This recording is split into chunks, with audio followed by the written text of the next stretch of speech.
السلام عليكم ورحمة الله وبركاته. أهلا بيكم في قناتي، قناة وصفة وترك. إن شاء الله النهاردة هنعمل مع بعض سلطة بابا غنوج. هنعملها بطريقة سهلة وبسيطة، وهنضيف معانا مكون واحد بس هيخلي لونها معاكي فاتح زي ما انتي شايفاه معايا كده. لو أول مرة تشوفي قناتي نوريني بالاشتراك ولايك وشير لو عجبك الفيديو. يلا بينا نسمي الله ونبتدي على طول. بسم الله توكلنا على الله. معايا بتنجانية وزنها تقريبا ربع كيلو. هجيب سكينة وابدأ اعمل فيها فتحات زي ما بوريكي معايا كده. فايدة الفتحات ديت علشان انا دلوقتي هدخلها الفرن واشويها تحت الشواية، فمن ضغط الهواء اللي بيكون جوه البتنجان وهو بيستوي ممكن تفرقع معايا في الفرن. هجيبها واحطها على صينية ألومنيوم تحتيها علشان ما بهدلش البوتاجاز، وبعد كده هدخلها تحت الشواية مباشرة. مش بشويها خالص انا على البوتاجاز من فوق. في الوقت اللي دخلتها فيه انا ما كانش عندي طحينة.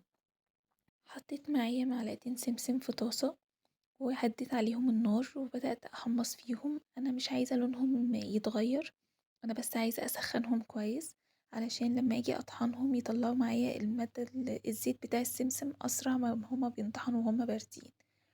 أنا كده بوريكوا هو اللون معايا ما تغيرش خالص، هي بس معايا سخنت.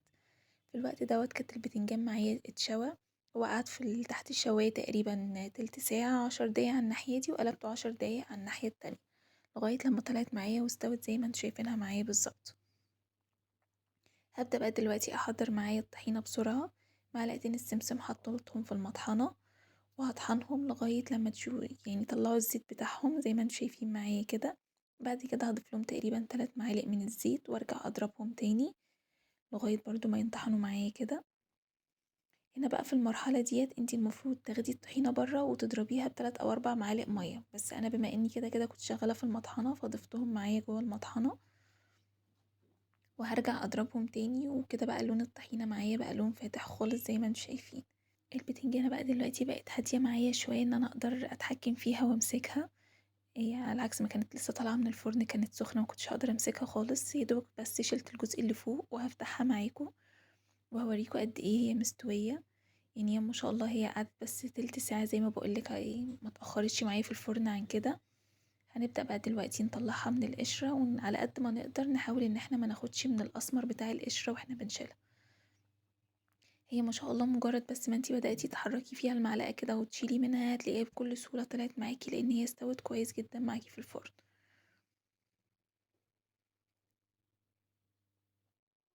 كده انا هخلص كل الكمية معاكم وهنشيلها كلها زي ما انتوا شايفين بالراحة. بظهر المعلقة بحاول ان انا اسلكها واشيل الكمية كلها زي ما انتوا شايفين. هي ما شاء الله سهلة بتطلع من القشرة بسهولة جدا، مش محتاجة مجهود خلاص. هي كده تقريبا طلعت كلها معايا مرة واحدة.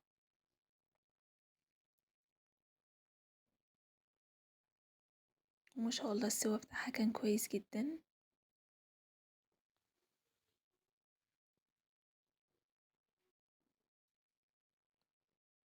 تمام هي كده خلصت معايا كده جاهزة بقى ان احنا نبدأ نشتغل فيها.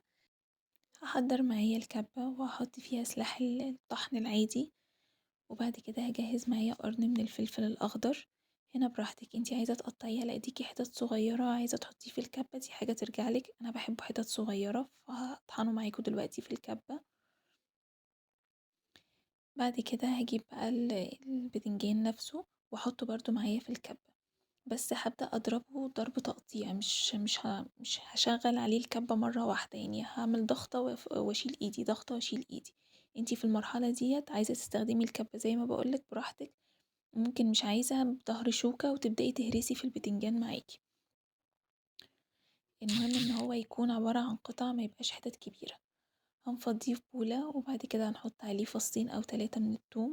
وبعدين بقى نضيف المكون الأساسي اللي هيفتح معانا خالص لون سلطة البابا غنوج وهو الطحينة المتوضبة. ما تحطيش الطحينة زي ما هي كده مركزة، لأن هي ساعتها هتديكي طعم الطحينة بس مش هتديكي اللون الفاتح اللي هيديكي نفس الدرجة لما توضبي الطحينة وبعدين تحطيها. هحط معايا عصرة ليمونة كاملة، هحط معايا كمان معلقة من الخل،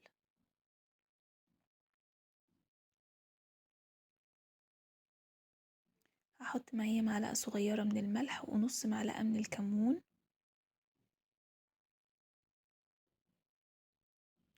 هنبدأ نقلب المكونات دي كلها مع بعضها، وهسيبلك دلوقتي صورة لصورة البابا غنوج من غير ما نضيف عليه الطحينة، وصورته بعد ما ضفنا عليه الطحينة المتوضبة قد ايه اللونين اختلفوا عن بعض.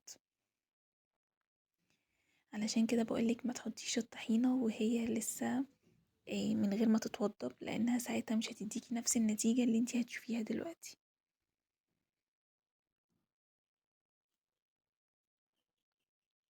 هنا اهو تشوفي لونها قبل ما تحطي الطحينة بيبقى لونها عامل ازاي، وبعد ما تحطي الطحينة لونها بيتغير ازاي. معايا عودين من الشبت ومعايا ورقتين من الكزبرة. هو يفضل انها تبقى بقدونس بس انا ما كانش عندي بقدونس. هتقطعيهم على ايديكي تقطيع صغير قوي، مش عايزين الخضرة انها تبان جوه السلطة، احنا عايزين بس ريحتها وطعم خفيف منها جوه سلطة الطحينة. بعد كده هنبدأ ننقلها في الطبق. انا بس وضبطها وحطيتها في الطبق وحطيت على وشها رشة خفيفة من الزيت عشان تديها اللمعة اللي قدامك دي، وتاكلوها بألف هنا وشفا. اتمنى ان انتوا تجربوها وتكتبوا لي ايه رأيكم في التعليقات. ولو اول مرة تشوفي قناتي ياريت تنوريني بالاشتراك ولايك وشير لو عجبك الفيديو، واشوفكم على خير يا رب ان شاء الله في فيديو جديد. والسلام عليكم ورحمة الله وبركاته.